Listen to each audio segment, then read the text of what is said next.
Good evening, and welcome again to another episode of LPTV. My name is Dan Fishman. I'm the Executive Director of the Libertarian Party, and I'm so happy that you guys joined us here tonight because we've got a great show.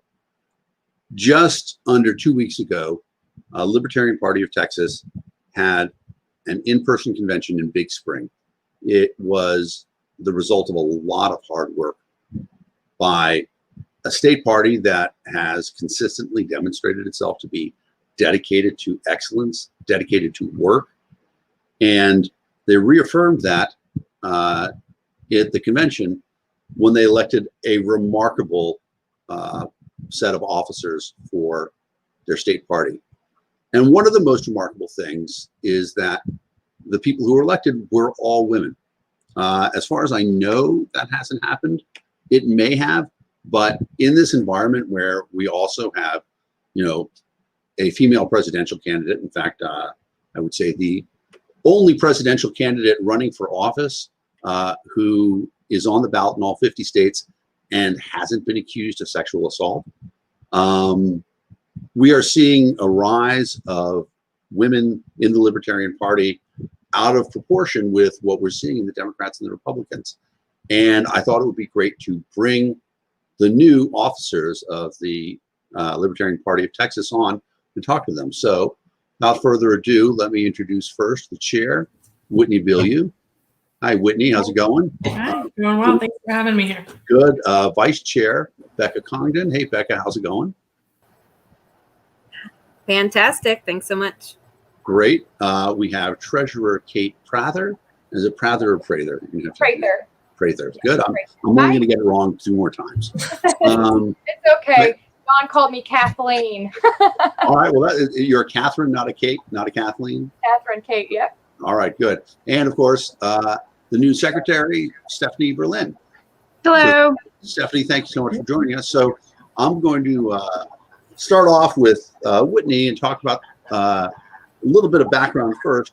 Now, you have been in positions of authority in the party beforehand. Can you talk a little bit about your involvement at the national level? And perhaps authority is a wrong word. Our libertarian involvement. On that, I would have handled it way differently. Let's say positions of prominence at the party. Can you talk a little bit about how you got involved first into the party and then how you decided to move into the leadership positions?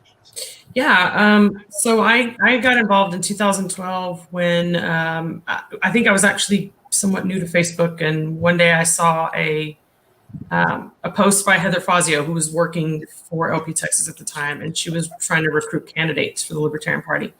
And it was a Facebook ad, and I clicked on it, and she called me immediately, and the rest is history. When I first came on board, my goal was to run for public office. That's something I had always wanted to do since I was very young. And so that was my way in there. However, after doing that multiple times and then eventually winding up on the LNC and on our state executive committee, and then working on a couple statewide campaigns, I realized that being a candidate myself is not the thing that I love. I like doing the work for the party. I like serving on the subcommittees and, doing the things that kind of crank out our business over, throughout the year and every day. So that's really how I wound up in this situation. I thought that becoming the chair of LPTexas, I could sort of utilize all the experience I had from my service on the LNC, my service on subcommittees for the LNC, as well as LPTexas, just kind of bringing all of that together and serving as the chair of the party. That's outstanding. Now, briefly, let's move to Bekah, who you are the vice chair. You also have a lot of experience because you're on the staff at LPHQ. Can you tell us first, sort of what brought you to the Libertarian Party, and then what made you decide to seek a leadership position this cycle?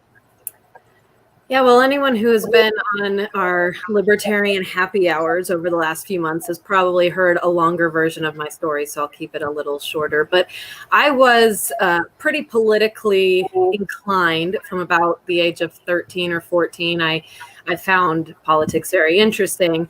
Back then, I found the politics of the right much more interesting than anything. And it wasn't until I was about 20 and moved to Chicago and had some just some experiences of actually having to talk and discuss with people who didn't agree with me that I slowly started to question some of the things that I had always believed. And that was right around the same time that Ron Paul was kind of having his second wave of people coming into the party through him. So I was definitely part of that.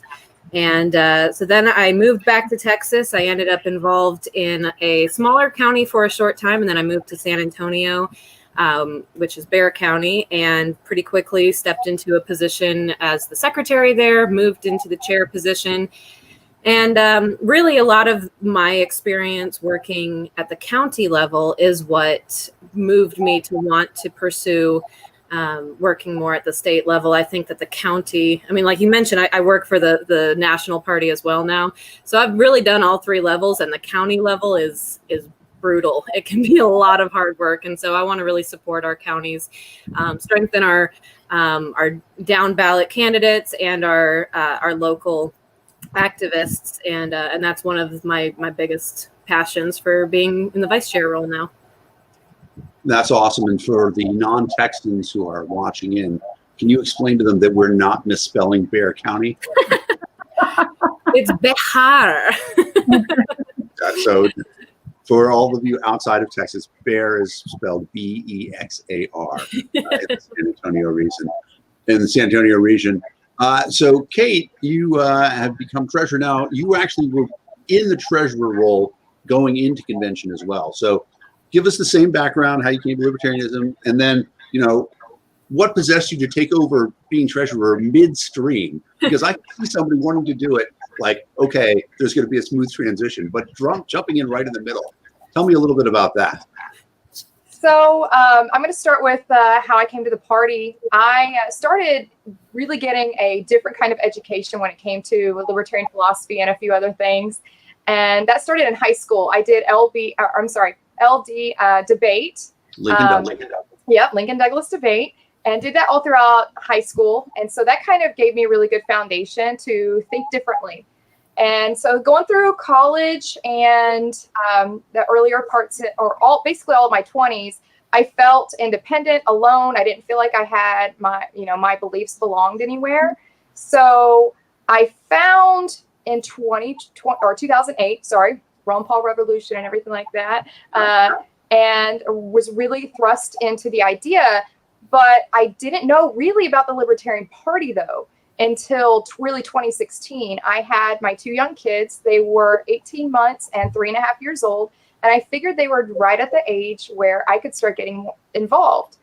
So I went ahead and signed up to be the Franklin County chair here in Northeast Texas. And I just kind of learned as I went. But what really lit the fire under my butt was being a mom. So I was looking around and seeing how much of a struggle I was having as an adult with regulations and liberties going away. And I thought, what does the future look like for my kids? And as a parent, you want to give them every single opportunity. You want to make sure that they have every liberty available to them. And as a parent, I have to fight for that. I have to ensure those things. So I decided to get involved in politics. I've done event planning. I'm also a makeup artist. That was fun. That's another story, though, for me recently, getting to join the Joe Jorgensen campaign bus for the past 4 days. Awesome. And so it's been incredible. Now, to be treasurer, let's go into that. So a lot of the people who were doing office, they thought their term was going to end in April, right when we were supposed to have our convention. And Cassie, who was the previous treasurer, she was ready to step down at that time when she was expected to. And I had already declared to run. So she went ahead and trained me and got me involved. SLEC went ahead and elected me as interim treasurer. And then, of course, just got reelected, I guess is how you would say it, by the body officially, without all the other gorgeous ladies with me. And so we've done that. But yeah, it's not been a smooth transition. But I was so determined to get in there and do it that it's become an incredible job, and I'm loving every single bit of it. That sounds awesome, especially the fact that you had that period of overlap with the previous treasurer to really sort of learn, because treasurer is in many ways the most technical of all the positions, except for the secretary, who I don't know if it's the same in Texas, Stephanie, you can tell me, but in Massachusetts, there's all sorts of laws regarding what the minutes have to be, and they get turned in, and it's a thing. Is Texas the same way? Yes. Yes, absolutely. And I'm reacquainting myself with all those laws. It'll be a fun transition, but we've got great help here, so it'll work. Awesome. So I'm going to give you the same basic questions. Tell us how you came to the party, and then what made you decide that, in many ways, I believe the secretary's position is the most thankless among all the positions that you can hold in the Libertarian Party, because you have a lot of obligations. Everybody depends on your stuff being exactly right. And the only time you hear about it is when it's not. So tell me how you got there, how you came here. So I'm probably the oldest person in the room here. I started, I don't know, we'll see. But when I was, I read a book called Ain't Nobody's Business If You Do by Peter Williams in about 94. Yep. And that really, I was 13 at the time. My first presidential campaign to work on was actually Harry, Brown, and Joe. And so it's so awesome to see her back in the saddle. You worked on the first Joe Jorgensen campaign? 1996. I was not even able to drive yet. My parents had to take me to events. Wow. They took me to local bear, because I'm in San Antonio too. They took me to local Bear County meetups. They thought I was weird, but they did it, thankfully, and kind of encouraged me. And I never really felt like I had a home until it was just me, this scrawny 15-year-old kid with a bunch of older white men in the room, and it was usually just me. And then when I went to school at A&M, it was the same year that Chris Jaggi was starting the Aggie Libertarians, so I helped co-found the Aggie Libertarians, where we got to be bigger than the Aggie Democrats, which was amazing. Yes, and so I served as president there, but while I was doing that, I was also serving as the secretary of LPTexas at that time. So this is actually a job I've done before. It feels like going home. At the time, I was the youngest, so now it's like the pendulum has swung, if you will. That's an awesome thing to bring up, and I want to talk about this. I wasn't planning on getting here quite this early, but you talked about the fact that you started off in a room where it was you and a bunch of old men, and the look of the party has changed. And this room is the best example of that, except our presidential ticket as well. I wonder if any of you could talk about. Did you have the same experience? I mean, I know, Whitney, you said you started off in 2012. It's only really 8 years ago, but even in those 8 years, I feel like we have been doing a better job of recruiting across the board. Does anybody talk? Is there a message that you think that we're putting out right now that is really good to appeal across the board to women coming into the party? Or is that too general for us? And I'll let you go. I can speak to my experience when I first joined the party in 2013. I had mentioned I became the secretary pretty quickly in Bear County. That was because the chair at the time came and met me at a county convention and said, or excuse me, at the precinct convention. We have a whole bunch of conventions that we have to do in Texas. And so at the precinct convention, he came up to me and asked if the following week at the county convention, if I would run for secretary, specifically because he wanted to have a female on the officer board because we needed more women. I gotta raise my hand right now. Do you sometimes feel that there's a perception, though, that women get asked to be secretary first? Yes, or anything else? Definitely. And I think that's like a 200-year-old thing, but it still is there a little bit. To be fair, that's probably the role I would have chosen for myself. Okay. Just as far as the skills that I was comfortable with at the time, that's probably where I would not have put myself at treasurer. So, but it still is something where I don't at all mind being somebody who can maybe be appealing so that other women will come in and other women see like, oh, this is great. This isn't just an old boys club. But when that is your first experience, when you're asked to fill a role because you're a woman, it does kind of put you off a little bit. Like, what am I getting myself into? And for a little while, it did feel very similar to Stephanie's experience. Bexar County, one of the oldest established affiliates in Texas. And so there were a number of very seasoned members who happen to be a lot of them men. And they're wonderful and I love them. But it's definitely something that I've seen the change, and whether or not that's because there are women in leadership, I think that's part of it. I think another part is just the organic experience that people, regardless of gender, are having, that they're realizing that Republicans and Democrats do not appeal to them. And especially on the Democratic side, that was, you know, I think in 2016, there was a lot of people who were really offended by the idea that they had to vote for someone who they probably saw as a terrible candidate simply because she was a woman. And I've seen a lot of uptick in the last 4 years of people who are rejecting the old parties, and a lot of them just happen to be women.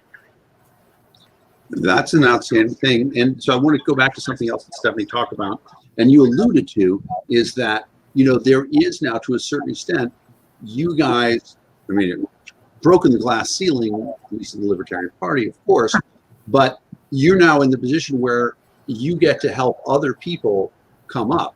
And so I'm going to go to Kate with this one first, because, you know, Kate, you're in the process of, you know, raising 2 kids as well. Do you get the chance to see other women active in the party? And there are times that you either say something to them or encourage them or say, you know, there's a real role for you here? Absolutely. So when I was on the campaign trail for the Texas and Oklahoma stops for Joe Jorgensen, I'm just going to use this as an example, but I do this, or I see this a lot in a lot of the rallies and events. Moms tend to stay behind, or they stay behind with their kids towards the back. It was fun seeing in Allen, Texas, for one specific example, where mothers went ahead and put down blankets and had their kids in the front so they could see, and they could actually use it as a teaching moment, which was wonderful. But I've seen mothers who have reached out to me saying they really want to come, but they don't have anybody watch their kids. But when it comes to a libertarian event, I'll say, no, bring them. Use it as a teaching moment. I bring my kids to a lot of libertarian events. If I'm on the road, I'll kind of see where their mood is, if they're going to tolerate the road trip. But for instance, Courtney, who was doing Joe Jorgensen's hair for the Texas and Oklahoma, she had her 8-year-old with her in Oklahoma because she just couldn't have the childcare. She almost bowed out of doing this event because she couldn't have somebody watch her 8-year-old. So I reached out to her, and of course the other ladies like Jess Mears, and said, you know, bring her along. I'm a mom, like I'll help. I've got an extra pair of eyes right here. Like we will make this work. And so I've seen a lot of moms like Madeline Krause with Camp County. Like we take care of each other when it comes to childcare, but we also have very, very, very supportive husbands. And that's what it takes. It takes a full united family to get this job done. Well, and so that leads us to a point that I wanted to bring up. You know, I was helping out a little bit on the Zoom, some of the technical side for the convention. And at one point in time, I thought we had this enormous technical error because there was a list of the candidates for chair, and there was only Whitney. And I thought, I have never seen a libertarian chair race where the person is so incredibly popular that they are unopposed. So first, tell us about that secret sauce, Whitney, how you become that popular. But then talk about, are you the first female chair of Libertarian Party Texas? Does anybody know? No? You know, I'm not the first Libertarian Party chair, but probably the first in at least 20 years. Okay. Fair enough. So I wonder if you could talk about, you know, how you get to be so popular that you run unopposed, and then does that give you sort of a mandate? You know, the fact that you are nobody else thought there's anybody else. run against you? I mean, Well, I I don't feel like know. I gave them plenty of time. I declared like 2 years ago, basically at the beginning. As soon as I found out that John Wilford wasn't going to run again, I decided, okay, well then I guess I'm going to do this thing. So people had plenty of time, to come forward, and I did expect someone, at the very least, to declare there at the convention, because we've had that happen before.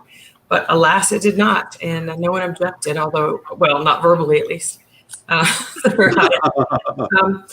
think that, just like what I said earlier, that being involved and me demonstrating that I like to do the work. I like to be down in the trenches with the subcommittees and the people who are doing this stuff every day. And I've helped, I've even volunteered at LPTexas and at National just to help staff do their day-to-day jobs, just with anything that I can do. And I think that people recognize that, and there's that's something that they appreciate. And I think a lot of people eventually realize that if that's what the chair's job is to be the face of the party and the head of the party, but then also do that kind of stuff all the time, then maybe it's not for them. And the reality is it is for me. So I think it was just something that people realized that it wasn't going to be worth even trying to oppose me in that. And maybe some people would lose some political capital if they tried. But I was open to competition. I was ready for it. And but I think that's really it. It's just that I've demonstrated that I'm, I support candidates. I support our staff members. I support, all of our volunteers. I'd like to do a little bit of everything. And I think there's value in that. And people appreciate that. And they look at that as, that's a sign of good leadership. And I as far as leadership goes, one of the most important things to me, and you kind of touched on this earlier when you were talking to Kate, is looking around me and finding people who have these gifts and these talents and these strengths and these, experiences and these skills. And it turns out that some of the ones that I've seen that are the most promising and most powerful are women. And Bekah is actually an example of one of those that I recognized something in her a few years ago and just was like, she has to have all the positions. She has to be at every single level doing something, because and everybody who's on here has already demonstrated in so many ways that they're willing to do this, and that they're good leaders, and that they're good representatives of our organization. And it just so happens that they're women, and I think that's a good thing. Some of us didn't even realize that was the case for our officers until we went up to take a picture together, and I was like, oh, we're all chicks. Okay. There's an interesting economic argument that people who are businesses that are more receptive to having women come in are actually at an advantage in the marketplace, because of the fact that there are other places that are closing women out of opportunities. So, we have this thing where people have risen up. A lot of women have risen up in the party. Talk to me about the opportunities that you see available. I want to go with you on this, Whitney. You've got this mandate. What are the opportunities that are ahead for the Libertarian Party of Texas right now? Well, I consider we have a lot of challenges, and I do consider those opportunities. And it's not just a cliche. I really do think so. I think we have opportunity with legislative stuff. I think we're going to try to get ahead of the game this time around on legislative stuff. We know and we expect that the legislature, again, is going to try to do some more things to keep us off ballots. We are mindful of that. We have people like at our core who are really, really watching for these things and trying to stay ahead of it, so that we can do a better job of being proactive instead of reactive, because I feel like we've just been caught in this cycle of reacting to everything that everybody else is trying to do to us, and we're always on the defensive. And I want to see us more being more assertive, more aggressive, and more I don't want to say offensive, but you know what I mean. I want to play offensive more. Yeah.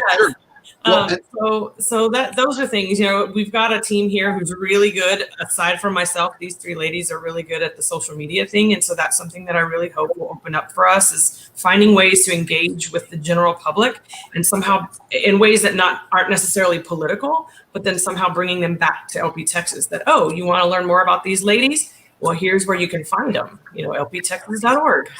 Well, and so you talk about going on the offensive. I know that the Texas legislature passed or tried to pass 2 bills to really restrict libertarian ballot access.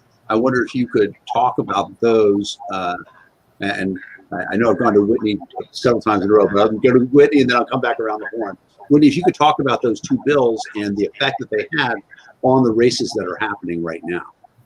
So, and Bekah actually can probably speak much better to these. Feel but free to throw it to her if you wish. Yeah, just a summary, and then she can talk about some of the things that we did and some of the things that we might expect to happen next. But the first one was basically the Republicans decided that they were going to push to double our ballot access threshold to 10% from 5%, which we had barely gotten from one of our most successful statewide campaigns ever, which was Dr. Mark Miller when he ran for Texas Railroad Commission in 2016. And for people who are outside of Texas, can you just briefly explain what Railroad Commission is? Because that's not going to be obvious. Yeah, it's they run the railroads, people, but the Texas Railroad Commission actually regulates the oil and gas industry. So, and then how is Dr. Miller particularly qualified for that?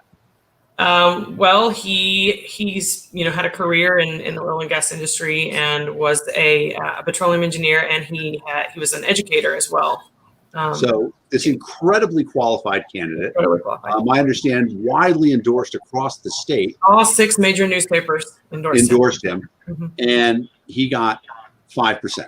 Yeah, 5.15 or something like that. 5.15, and then the Republicans, because that's essentially the legislature, the Republicans said, "Oh, we don't like that. We don't like it. The Libertarians got 5%, so we're going to change the law and make it." What did they raise it to? They wanted to raise it to 10%, but that didn't happen. Right, and so people like Bekah and other people around the state who organized these, we testified at hearings and things like that to fight it, and of course Bekah can speak more to that. But we eventually got it fixed. And we raised hell with another organization that runs parallel to us in some ways. That is supposed to be pushing liberty candidates. It was one of their candidates that actually did this, that actually pushed this. And so we raised a lot of hell with a lot of people and a lot of organizations, and eventually got that pulled back.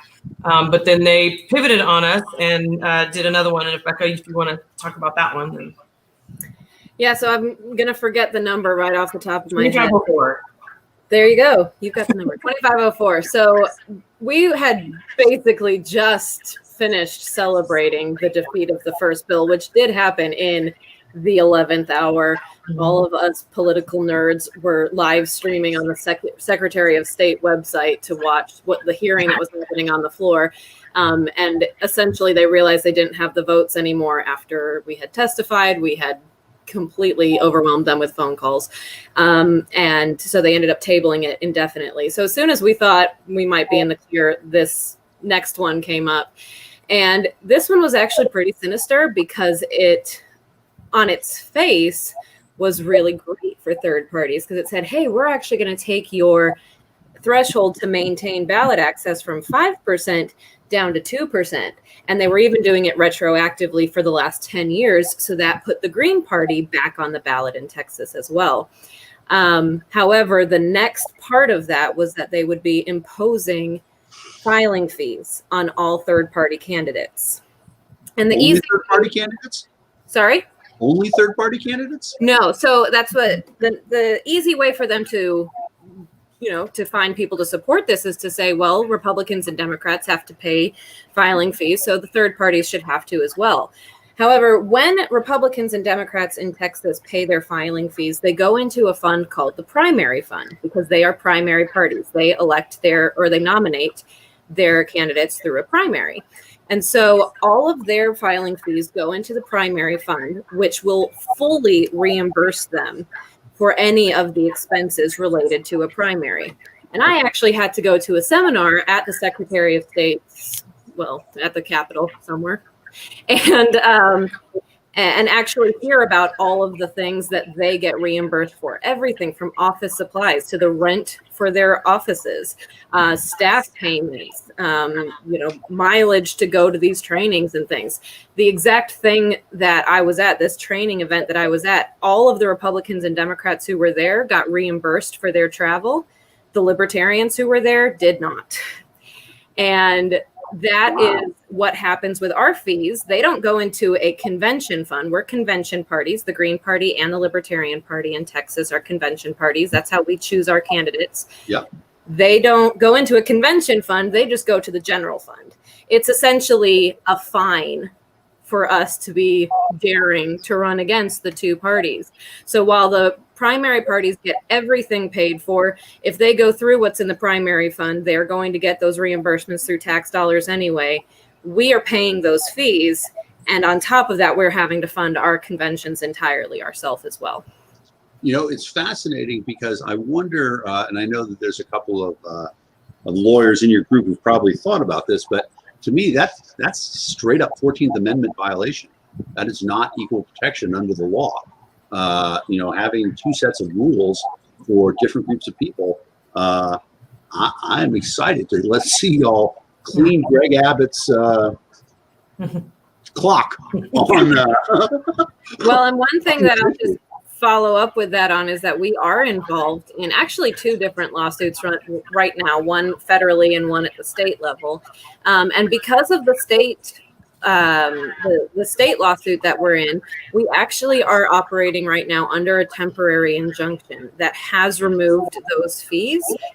Currently, at any time, they could take up that case, they could remove the injunction, whatever they'd want to do, and that could really mess us up. But for right now, we are running as many candidates as we can so that we can show what a loss there would be, how many people would not have a third or even a second choice, because many people are running only against a Democrat or a Republican. Wow. To show how many of those would be lost if we are forced to go back to these filing fees. One of the reasons that the injunction was granted is because this law was actually poorly written. I know that's shocking. And the Secretary of State's office honestly didn't even know exactly how to implement it, when the fees would be due, if they would only be for those who were nominated at convention, or if it was everyone beforehand. So it was clearly a sloppily put together attempt to mess with our ballot access. And so we are pushing back on that. We are absolutely fighting that as much as we can. But we expect many more attempts just like this in the future. So we're talking, go ahead. With regard to that, the 2504 is actually back as of this week on the table with the elections committee, the subcommittee in our legislature. And they are taking it up in to try to figure out, to discuss how they're going to proceed with the collection of these filing fees and what the procedure is going to be, because that wasn't spelled out in the law. So the Secretary of State basically just decided that that they're going to charge the filing fees to any of our candidates who are even those who are just seeking the nomination, which is what they do for those in the primaries. That doesn't work for us. So but that's what they're going to take up right now, and they're actually asking for submissions, people's input on this by I think like the 8th of September. And so my concern is that if that's all they're going to talk about in this subcommittee is how to proceed with, what's the procedure for these fees moving forward, because they just kind of, threw something together at the last minute this time. My concern is that they're also it's going to get opened up for them to backtrack on the lowering of the threshold, because I think one of the things that got missed is that when we we had the victory on doing away with the 10% doubling of the threshold, but when the 2504 came out, which established the filing fees, the Democrats and the Republicans at that point had to work together in the legislature, because both of them want one party or the other to be off. The Democrats want the Greens off, and the Republicans want the Libertarians off. So what they did with this filing fee bill is they went in and amended it so that it also gave all of us just a 2% ballot access retention threshold, which is a great thing. And my concern is that it's going to wind up going back, that if they open this back up again just to talk about the filing fees, that they're going to wind up opening it up to change that threshold again. So we have to be very, very vigilant and really mindful of what the legislature is doing, because they cannot be trusted. So if we're going to talk about filing fees, then I'm going to come to the treasurer. And I know you probably might not know this specifically, but if you had to guess, what do you think the difference is between the budget of the Republican Party in Texas and the Libertarian Party in Texas? Is it like you guys have half as much money as them? It seems pretty obvious, right? We are having, as a treasurer, I'm going to do the shakedown even here. You know what? I'm just going to do it That's right what now. I want. I'm going to do the shakedown right now. Yeah. All right. So if you are a member, or if you are in Texas and you are watching right now and you are not a member of LPTexas, go to LPTexas, spelled out, Texas spelled out, .org/donate right there and become a member. I would prefer you becoming a monthly donor member at $10 a month. Everybody can do that. And please, please, please help us, because it takes money for us to be able to fight them. And what Bekah and Whitney are doing and trying to get these to fight these new ballot access laws, or to even help get candidates on the ballot because of the ridiculous filing fees. Like, please, please, please become a donor and go to events, find your local candidate, donate, and if you can't donate, volunteer. There needs to be lots of volunteers. That sweat equity means a lot to us. It does. And the interesting thing about it is that, a lot of that sweat equity, libertarians are willing to work, just a little bit of reward. And if we can pay people, we establish a level of professionalism in our campaign. How much do you feel like some of these fees are meant to sap money out of campaigns so that they can't afford to hire staff or run? They really do. They really do. So we're talking thousands of dollars for filing fees for some of our candidates. And those thousands of dollars could be going into hiring a professional camera crew to come in and film them going door to door. Like, Kevin Hale is amazing. He is the hardest working libertarian in Texas. And he was able to get an anonymous donation of $2,000 to get him to do a camera crew. But if he didn't have to pay that ridiculous filing fee, I can tell you right now, he would have already had it. He would have had TV spots. He would have had social media spots. He would have had something very polished, very professional looking. And these filing fees really are sapping our candidates. We have, like Bekah said, we have races that are going unopposed because now we can't really run a libertarian because the filing fees are having people just kind of step back and say, I don't know if I could take that out of my own personal pocket. And that's kind of what's happening. Interesting. And so Bekah touched on an interesting point. I'd like you to, and feel free to, if you want to throw this to somebody else. And I'm going to open it up to all of you now. I'm going to start asking questions that maybe I'm asking the wrong person. Feel free to call somebody else in. This is now your show as much as mine. But I'm going to start with you, Kate. Bekah mentioned the idea that, the Republicans and the Democrats are actually involved in this sort of war to keep the Libertarians and the Greens off the ballot. Part of that issue is that, for a long time, Democrats haven't really been, I'm trying to remember, I think Ann Richards is the last Democratic governor of Texas. And that's when I lived there. So that's a long time ago. Texas has been a really red state, but with Beto doing well, I'm trying to remember the woman who ran against Greg Abbott, Wendy Davis. Wendy Davis. Wendy Davis. We see the Democrats having higher profile results. Do you think that that's something that makes them say we have to weaken the Libertarians financially because we're going to have to spend more money to fight against Democrats? Of course, absolutely. I mean, they're the ones that already have the name recognition, and really, honestly, looking at where the money was coming from for those campaigns that you specifically mentioned, it was really coming from outside the state. A lot of those donations were coming from outside of Texas. I mean, I'm sure a good portion, was a good measurable portion was coming from Texas support, but a lot of those donations that got Beto and got Davis, the recognition and the support that they got was from out of state. So they're banking on almost like the national presence. And in Texas, we have that with the Libertarian Party. But again, when we're talking about money and being accessible to the public, all the states are kind of having to do their own thing, and we're having to fight our own fight. We can't rely on our national party as a backup plan, because we're all having to fight that fight when it comes to getting recognition, getting money. And of course, the only way we're going to get really good donations coming in is if we're on TV, if we're shown on the ballot or on the polls. And if we're not on the polls, then we're not going to be on the debate stages. And if we're not on the debate stage, then we're not going to be recognized. If we're not recognized, we're not getting significant donations that increase it and cycle over and over again. So that's something that we have to constantly battle. And being on the poll is honestly a money game. And media tells you, we're not going to put you on our poll because you don't spend money on newspaper ads. If you don't spend money with us, we're not going to put you on the poll.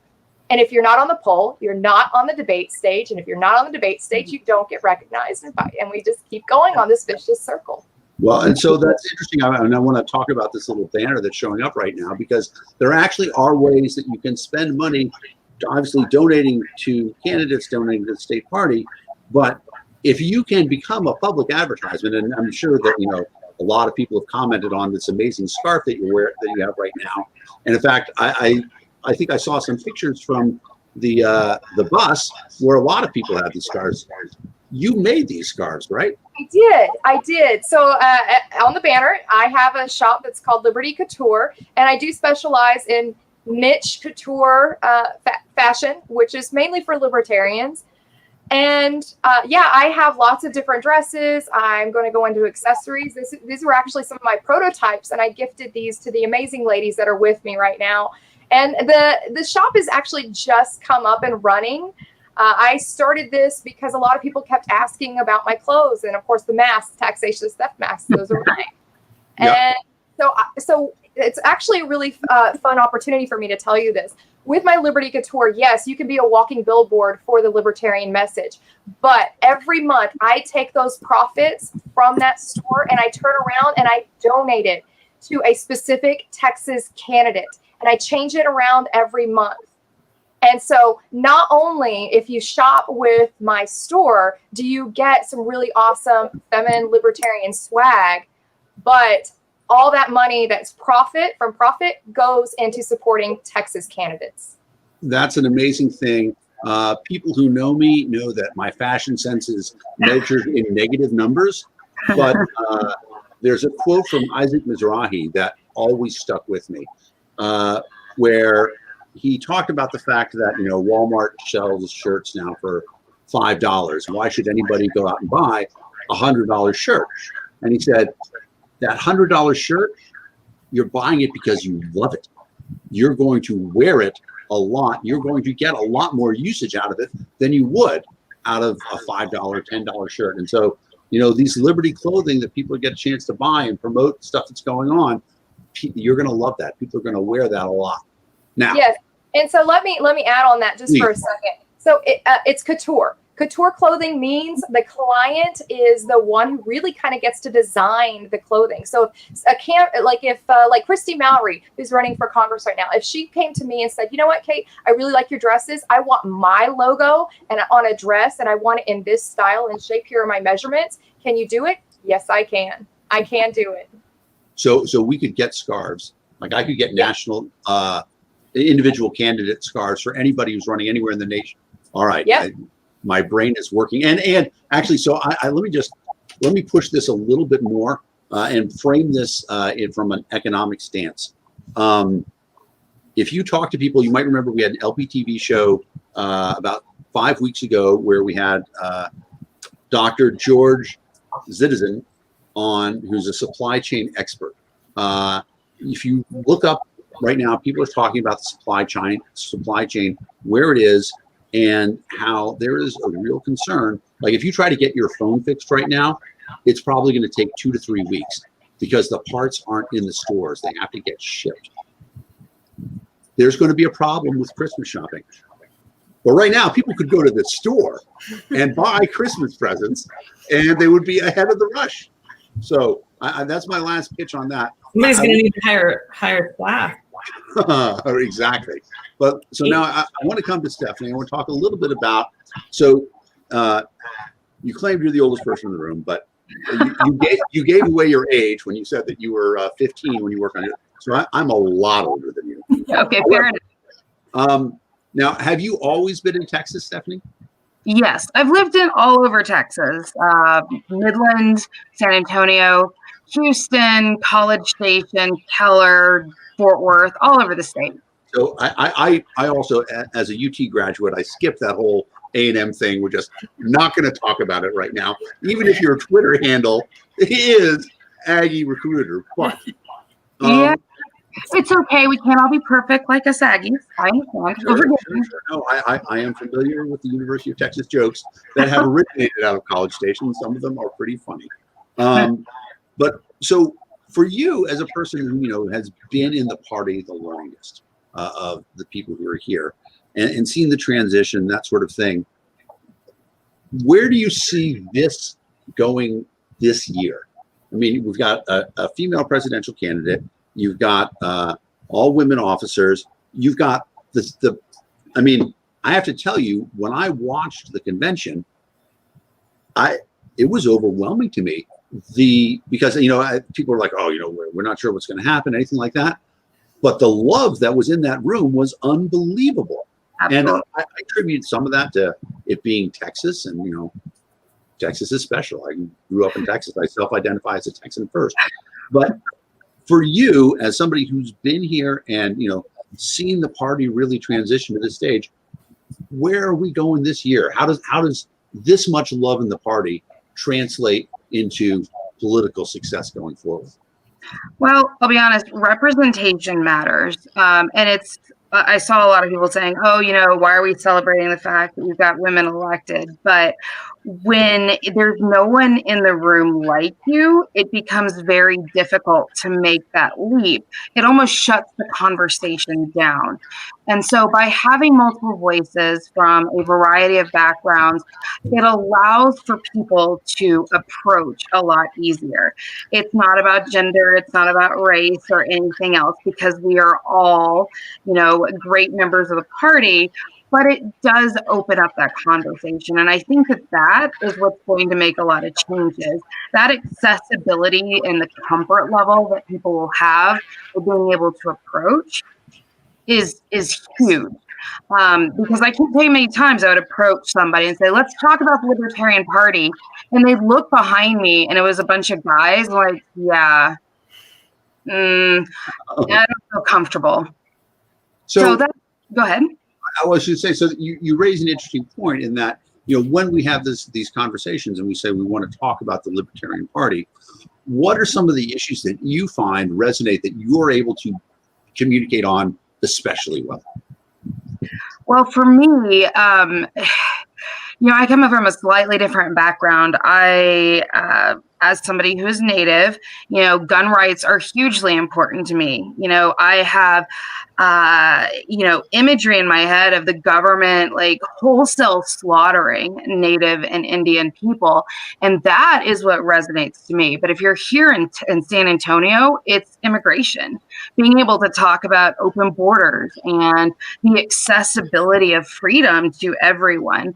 And it depends on where someone is and where they are in life. For me, it's not about what's important to me.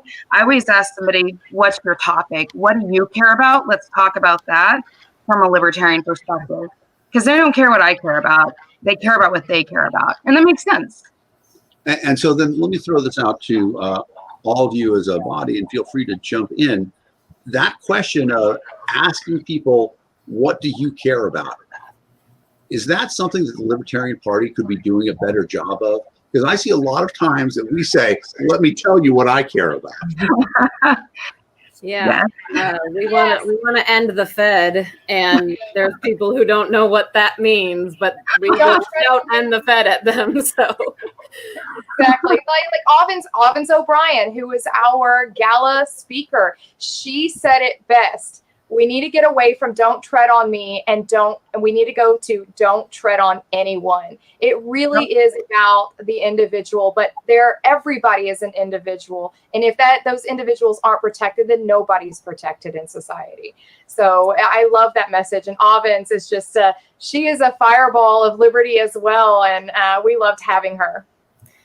yeah, one of the things that I've noticed locally is, and this always changes, when there's a Republican in the presidency, it seems to be easier to talk to Democrats and vice versa. When the Democrat will be elected again, we'll start having better conversations with Republicans. But one thing that really interested me over the last couple of years in San Antonio is just how many really fantastic conversations and connections I was able to make with people who would consider themselves very progressive, Bernie supporters specifically, and members of certain grassroots organizations that are looking for a much more progressive option than the Democrats are putting forward. Joe Biden is not exactly the most progressive candidate we've ever seen. And but what's been so interesting is obviously our policies and our solutions are not things that would necessarily line up with progressives most of the time, but we'll acknowledge the same problems that they are desperately trying to acknowledge. And this kind of goes back to something that was mentioned earlier about how long it's been since there's been a governor in Texas who was a Democrat. It's actually more than that. It's been about 24, 25 years since a statewide candidate was elected from the Democratic Party. So Texas pretty much has a one-party system with a couple Democrats sprinkled in there, here and there. And they've, been feeling, especially, younger progressives have felt completely isolated away from the Democratic Party. They're not being heard there. And so the fact that we'll say, yes, healthcare inequality is a huge problem, and we're willing to admit that, while the Republicans in this state would just like to say, oh, no, it's fine, pull yourself up by your bootstraps. That's a really fantastic way for us to at least get those conversations started, so we're at the table with them. That's great. Now, let me ask you some sort of basic questions about the state of liberty in Texas. Feel free just to throw out. Most people would guess Texas is constitutional carry. Is that true? No. What? No. We have conceal and open carry now. We're coming a long way. We're getting there. And school districts can have teachers carry. It's their choices. It's their choice. And then we have campus carry, but of course, in a very small number of places on campus. Honestly, Wow. I chose I'm in rural Northeast Texas, so there are no private school options. It's just public school or homeschool. And I chose a 1A public school because it could be run like a private school because the parents are extremely involved. Plus, that school has a program where the teachers are armed and they do have monthly training. And the officer that started that at that particular school had such a successful program, he was asked to consult in other larger schools to expand on that program here in Texas to make sure our kids are protected.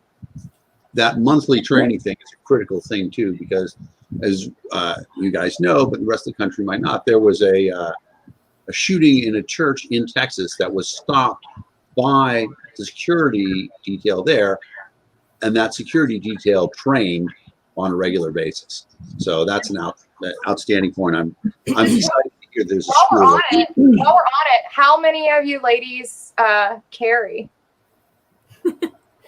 I'm going to be a pacifist of the group here. My policy is always carry, never tell. Yeah, exactly. And that's what I was going to say as well. I'm like, I'm not a lady, but I'm also not answering the question because a gentleman never tells. But so then let me ask you about so Texas. So not great, but better than some places for guns. But surely you have legal cannabis now. No. So no. I'm What up else you got for us? right now, and I'll go ahead and say Texas is still the best, but I'm pretty smitten by Boston right now. I think I can understand how you could possibly fall in love with this place. But there's this little place right down the street where I could go and pick up some, cookies or gummies or chocolates that may just happen to have a little bit of a plant infused into them. If I took those back with me to Texas and I was caught with that at an airport, I could very likely spend a significant amount of time in jail. And probably lose your right to bear firearm as well. I absolutely would. That too. Yeah. So if you get in Texas, if you get caught with a vape pen or edibles, they test it and they prosecute based on the THC level. So if you get an edible or if you get a vape pen or a cartridge and you get caught in Texas with it, it's an automatic felony. Automatic. But if you have the cannabis flower on you under a certain amount, it's a misdemeanor and it's like a parking ticket. But that is how backwards, honestly. I'm not sure that's true for all of Texas. I think that's true in some counties and some municipalities, but the state troopers can still do whatever they want with however much you have. Yes, that's true. That is right. True. I might have looked into Austin's laws when we thought the national convention was coming there. And I believe Austin has a slightly more liberal policy than the rest of the state of Texas. But so we're coming to the end of the show. I'm really very appreciative, not just of you guys being here, but of the change that you are bringing to the party, because you're activists. And that's the most important thing. Whitney talked about liking to being the person who's, making things happen. But it seems like there's a set of officers here who are really committed to being the models for the work that has to get done, because you guys are working so hard that it's inspiring everybody else.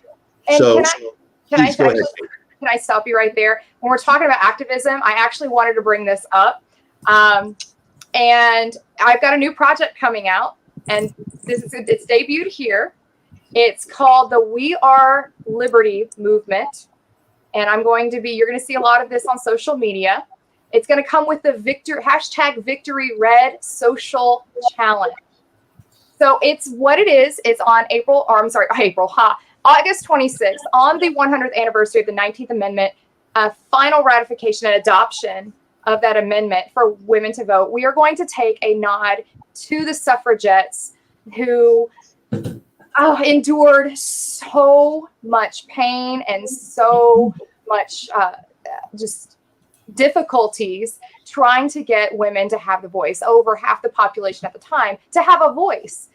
And so what we're going to do is we're going to have a little video that'll be revealed then. But on August 26th, I would like every single person who is involved in the liberty movement, and if you're not involved in the liberty movement, but would love to see a little bit more liberty in your life, don the red lipstick. Victory Red is what it was called. On the march, the suffragettes, they used to wear bright red, victory red lips, and it was so they could reclaim being feminine and powerful at the same time. You didn't have to be one or the other. You're both. And we all are. We are feminine and we are powerful and we love it. And we're showing it. Obviously in Texas we are. So on August 26th, take a selfie. And men, you're not excluded from this as well. If you'd like to, you can wear red lipstick. But if you're not comfortable wearing red lipstick on your lips, have your love kiss you with red lipstick on your cheek and post a selfie as a suffragette supporter. And it's really a nod to the suffragettes and the difficulties they faced 100 years ago just to get the right to vote. And now here we are. It's a great thing. I'm going to add a tip to the gentleman out there. If you don't have somebody who can give you that smooch, you can just put the lipstick on your hand and then right on your cheek. Nobody will ever know. And I'm not saying you can go to Amazon. I already thought of that. You can go to Amazon and you can actually get red kissy temporary tattoos that you can put on your cheek too. Can I say one thing to wrap up too? You do. Actually, I was going to have you all go around and shout out some Texas candidates. So let's start with you, Bekah. Fantastic. Well, that's what I wanted to say, because I so appreciate you having us on here, and I am super, super excited to work with you for the next 2 years. one of the things that's so special about this is that we weren't elected because we're women. We all organically decided to come to these roles, and we all have experience and expertise to be able to bring to the table. But it is definitely not us by ourselves who are the only ones leading the way, and especially when it comes to our candidates. I know Kevin Hale was mentioned earlier. He really is a fantastic candidate who works incredibly hard. Elliot Sherman is also another one that I want to mention. He is running in for Congressional District 2 against Dan Crenshaw. And he is, not only is he doing the work, is he putting in the time, he's doing the outreach, he's going to organizations that are not strictly libertarian organizations, but where there is some crossover of views and philosophies, and he's really working hard to earn endorsements in other places. And he's also working on initiatives that can have bipartisan support. So his website, I believe, is Sherman for Congress, and that's SCHEIRMAN, Elliot Sherman, and he's one that I would definitely like to give a shout out to. That's outstanding. I want to tell people that Elliot was on Candidates Corner with Pat Ford, which is every Friday night on LPTV. Go back and catch the earlier episode with Elliot. He was phenomenal. All right, let me go to Stephanie. Stephanie, any candidates you want to give a shout out to? Anybody running around the state?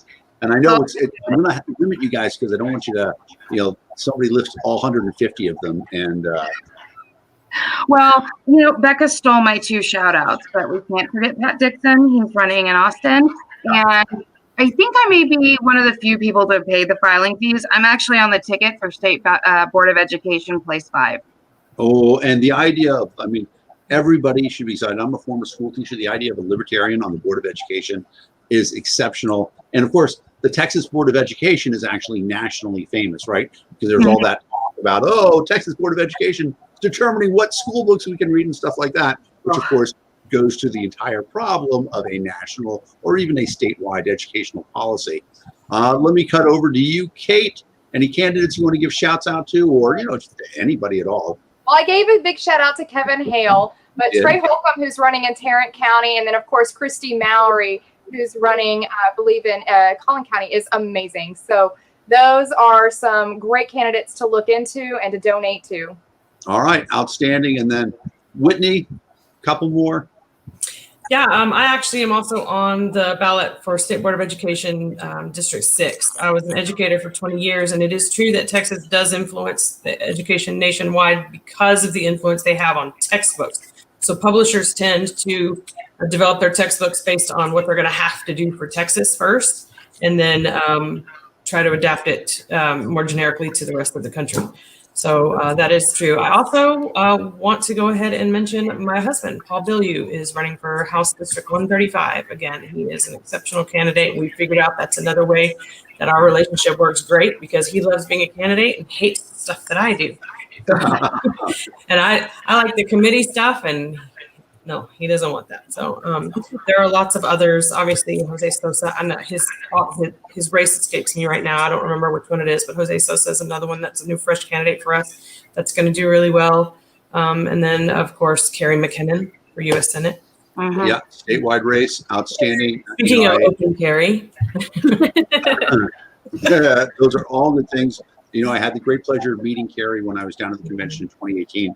Just an outstanding candidate. I am excited that Texans are going to get a chance to learn more about him and hopefully vote for him. Ladies, I want to thank you for what has been a tremendous show. I'm really very happy that we were able to deliver content of this high quality. I'm happy that you guys are carrying the flag. The shout out to the fact that we are coming up on the 100th anniversary of the ratification of the 19th Amendment. It's a really important thing. It's an important time. Thank you, guys. And for everybody else, thanks for tuning into LPTV. We do a show here every Thursday night at 7 o'clock. Pat Ford does Candidates Corner every Friday night at 8 o'clock. LPTexas.org/donate is where you get in and make a difference. Thank you, guys, and good night. Night.